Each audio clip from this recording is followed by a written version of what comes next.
ಚರ್ಚೆ ನಿಮಗೆ ಚೆನ್ನಾಗಿ ಗೊತ್ತು ನಮಗಿಂತ. ನೀವೇ ಬಿತ್ತರಿಸಿದಿರ. ಬೆಳಿಗ್ಗೆ ಎಲ್ಲಾ ಕಡೆನೂ ಕೂಡ ಜಿಲ್ಲಾ ಮಂತ್ರಿ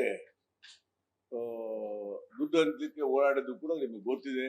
ದುಡ್ಡು ಕೊಟ್ಟಿದ್ದು ಕೂಡ ನಾನೇ ನೋಡಿಲ್ಲ, ನಿಮ್ಮ ಟಿವಿ ಮಾಧ್ಯಮದಲ್ಲಿ ವರದಿ ಮಾಡಿದರೆ ಮತ್ತು ಆ ಸ್ಕ್ರಿಪ್ಟ್ ಕೂಡ ನಾನು ನೋಡಿದ್ದೀನಿ. ಬಹುಶಃ ಆಗಿರ್ಬೋದು, ಅದರಿಂದ ಹಿನ್ನಡೆ ಆಗಿರ್ಬೋದು. ಇವತ್ತು ಪಾಪ ಬಡವರಿಗೆ ಏನೋ ಸಿಕ್ಕಿದ್ದೇ ಒಂದು ಇದಾಗುತ್ತೆ ಅಂತ ನಾವೆಲ್ಲರೂ ಕೂಡ ಒಬ್ಬ ಬಡವ ಸಾಮಾನ್ಯರಲ್ಲಿ ಸಾಮಾನ್ಯ ಜನ ನಿಂತಿದ್ದಾನೆ. ಒಂದೇ ಮನೆಗೆ ಬೇಕಾಗಿಲ್ಲ ಅಂತ ಜನ ತೀರ್ಮಾನ ಮಾಡಿದ್ರು. ಅದು ಕೊನೆಯ ಹಂತದಲ್ಲಿ ಸಂಘ ಸಂಸ್ಥೆಗಳಿಗೆಲ್ಲವೂ ಕೂಡ ಹಣವನ್ನು ಕೊಟ್ಟಿದ್ದಾರೆ. ಅದರಿಂದ ನಮಗೆ ಹಿನ್ನಡೆ ಆಗಿದೆ. ನಾವು ಒಪ್ಕೊಂತೀವಿ, ಜನ ಕೊಟ್ಟ ತೀರ್ಪಿಗೆ ನಾವು ಒಪ್ಕೊಂಡ್ಲೇಬೇಕು. ಏನು ಗೆದ್ದಿರೋ ಅಭ್ಯರ್ಥಿಯವರು ಸಮರ್ಥ, ಒಳ್ಳೆ ಕೆಲಸ ಮಾಡಲಿ ದಕ್ಷಿಣಕ್ಕೆ. ಮತ್ತೆ 2028ಕ್ಕೆ ಭಾರತೀಯ ಜನತಾ ಪಕ್ಷ ಮತ್ತೆ ಅಧಿಕಾರಕ್ಕೆ ಬರ್ತದೆ ಅಂತ ನಾವು ಭಾವಿಸ್ತೀವಿ.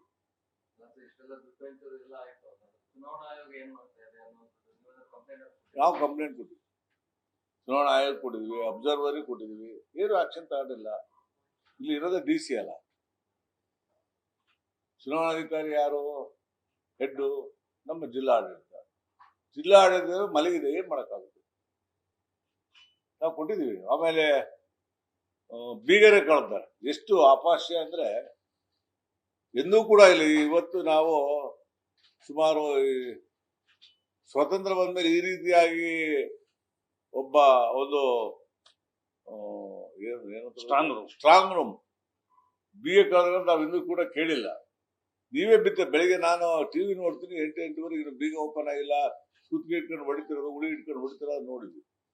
ಬೀಗರೇ ಕಳೆದರೆ ಬೀಗರೇ ಇಲ್ಲ ಅಂದರೆ ಎಷ್ಟು ಬೇಜವಾಬ್ದಾರಿ. ಯಾರ ಬೀಗ ಹಾಕಿದ್ಯಾರು, ಬೀಗ ಇಟ್ಕೊಂಡಿದ್ಯಾರು, ಅವ್ರ ಮೇಲೆ ಕೂಡಲೇ ಕ್ರಮ ತಗೋಬೇಕು ಅಂತ ನಾವು ಒತ್ತಾಯ ಮಾಡ್ತೀವಿ.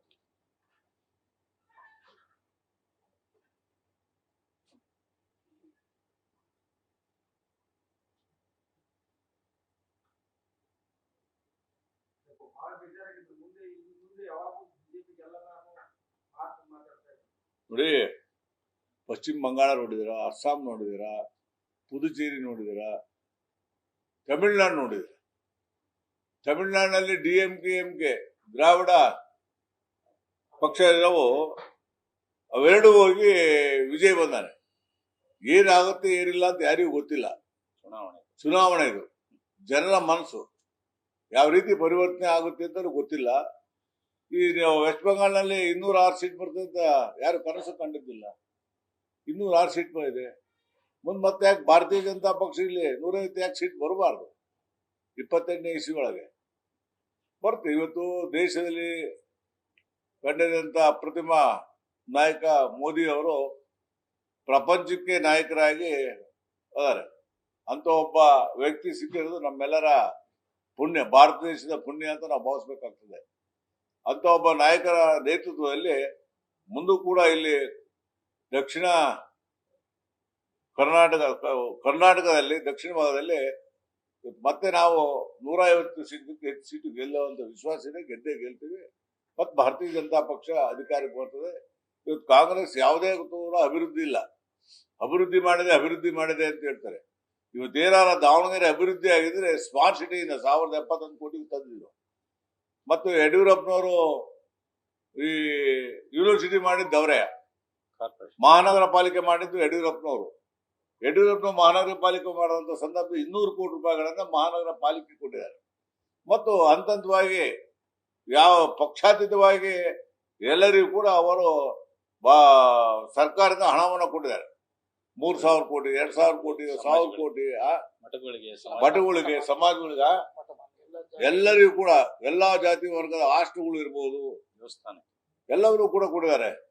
ಅಂತ ಒಬ್ಬ ನಾಯಕನ ಇದು ಅಭಿನಂದನೋತ್ಸವ ಕಾರ್ಯಕ್ರಮ ಇವತ್ತು ಹಿಂಗೆ ಆಗುತ್ತೆ ಅಂತ ಯಾರು ಭಾವಿಸಕ್ ಬರೋದಿಲ್ಲ. ಜನ ಧೃತಿಗೆಡಬೇಡ್ರಿ. ದಕ್ಷಿಣದಲ್ಲಿ ಮತ್ತೆ ನಾವು ಗೆಲ್ತೀವಿ, ಧೈರ್ಯವಾಗಿರ್ರಿ. ನಾವೆಲ್ಲ ಅದೀವಿ ನಿಮ್ ಜೊತೆಗೆ. ಏನೇ ಇದು ಕೂಡ ಹೋರಾಟ ಮಾಡೋಣ, ಮತ್ತೆ ಪಕ್ಷವನ್ನು ಅಧಿಕಾರಕ್ಕೆ ತರೋಣ. ಬಹಳ ಮಾಡಿದ್ರು ಕಾರ್ಯಕರ್ತರು ಮಾಡಿ ಇವತ್ತು ಕಣ್ಣಲ್ಲಿ ನೀರು ತರ್ತಾರೆ. ಆ ಕಾರ್ಯಕರ್ತರ ನಾವು ನೋಡಿದಾಗ ನಿಜವಾಗ್ಲೂ ಕೂಡ ಅವ್ರ ಕಣ್ಣಲ್ಲಿ ನೀರು ಬಂದು ನಮ್ಮ ಕಣ್ಣಗೂ ನೀರು ಬಂದು ಅಷ್ಟು ಕೆಲಸ ಮಾಡಿದ್ದಾರೆ ಕಾರ್ಯಕರ್ತರು. ಸ್ವಾಭಾವಿಕ ಅದು. ನಾವೇನೋ ಎಲ್ಲಾ ಮಾಡಿರ್ತೀವಿ, ಏನೋ ಆಗ್ತದೆ, ಅವಾಗ ಮನುಷ್ಯನಿಗೆ ವ್ಯತ್ಯಾಸ ಆಗೋದು ಸಹಜ. ಆ ರೀತಿಯಾಗಿ ಸಹಜ ಆಗಿದೆ. ಧೃತಿಗೆಡಬೇಡ್ರಿ ಅಂತ ನಾನು ಕಾರ್ಯಕರ್ತರು ಮನವಿ ಮಾಡ್ತೀನಿ.